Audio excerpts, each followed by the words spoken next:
Assalamualaikum warahmatullahi wabarakatuh. Salam sehat, salam sejahtera untuk kita semua. Semoga juga teman-teman dalam keadaan baik-baik saja. Salam buat keluarga teman-teman dimanapun teman-teman berada. Ketika saya mengupload konten atau video ini, mungkin saja pelatih baru kita, Patrick Kluivert, sudah mendarat di Bandar Internasional ya, Soekarno-Hatta ya, di Cengkareng, dan tentunya dia akan dijemput ya, dan akan langsung ke hotel ya, oleh jajaran PSSI. Dia mungkin perlu untuk istirahat ketika menjalani perjalanan yang cukup panjang. Tetapi bagi Kluivert, satu hal yang sangat baik bahwa dia sudah berterima kasih ya kepada pendahulunya, Sintayong, yang ia gantikan. Dan kalau tidak ada Sintayong, ya, tidak akan mungkin Kluivert bisa punya harapan ke depan. Artinya membawa tim Indonesia ini bisa lolos ke Piala Dunia 2026 di Amerika, Kanada, dan Meksiko. Karena Sintayong lah yang membuka harapan ini. Pasca kemenangan melawan Arab Saudi, pintu untuk menuju Piala Dunia sangat terbuka. Dan untuk itu, bagi Kluivert, dia harus bersyukur terhadap apa atau legasi yang ditinggalkan oleh pelatih sebelumnya.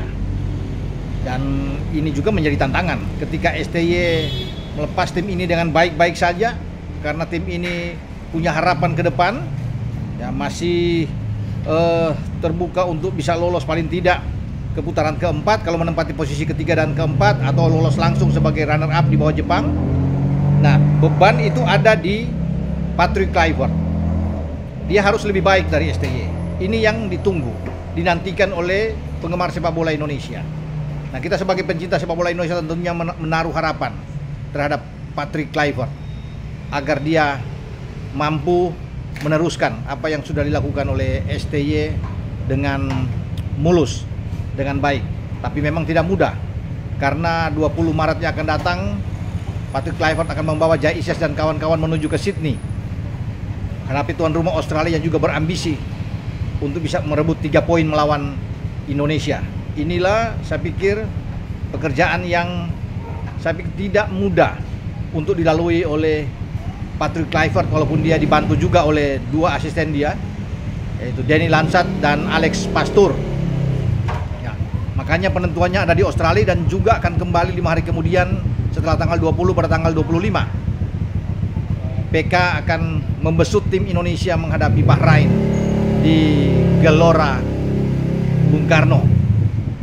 Dan bisa saja dalam persiapan ke depan bagi PK atau Patrick Kluivert ini mengambil beberapa pemain yang tidak tersedia di eranya STY. Ya, mungkin saja bagi Elkan Baget dia akan kembali, atau Stefano Lillipali, Sadil Ramdhani, kita tidak tahu. Itu semua tergantung dari Patrick Kluivert yang akan melihat ya, kemungkinan itu akan terjadi. Tapi satu hal bagi Patrick Kluivert, dia harus lebih rajin untuk bisa datang ke stadion, menonton pertandingan-pertandingan di Liga 1, karena perlu bagi dia untuk mengambil pemain-pemain terbaik juga, potensi-potensi apalagi pemain muda untuk bisa ke masa depan ya. Karena dia 2 tahun kontrak dengan opsi 2 tahun perpanjangan. Makanya dia harus bisa melihat pemain-pemain kita untuk masuk bergabung dengan pemain-pemain diaspora. Karena tidak sepenuhnya mungkin pemain-pemain diaspora ya akan menjadi andalan, karena kita punya potensi-potensi juga pemain-pemain yang baik. Rizky Ridho ada ya, kita juga punya pemain-pemain yang lain. Sayuri bersaudara masih punya, bisa memanggil kembali ya, Rizaldi yang menjadi striker di Persebaya Surabaya.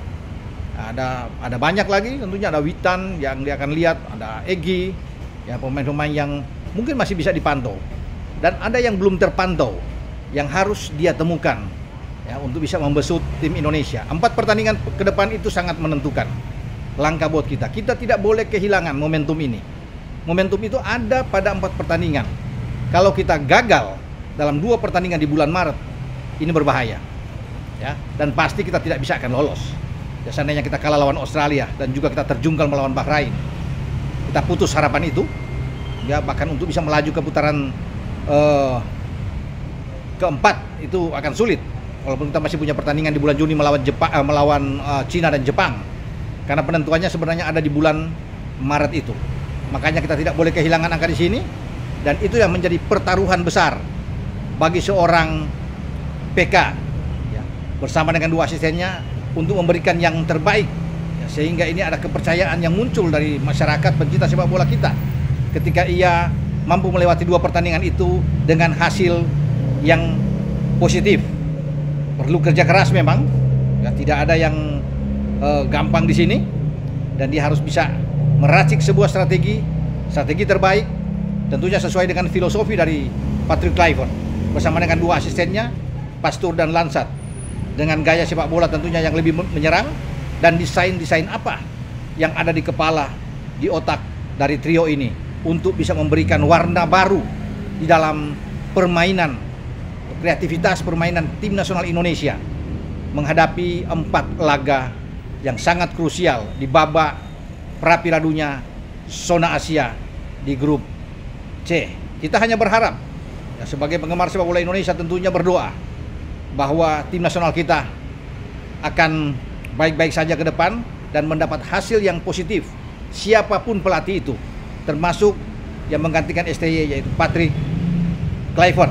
Kita memberikan ruang, memberikan kesempatan untuk Patrick menunjukkan ya kemampuan dia untuk bisa membesut tim nasional kita.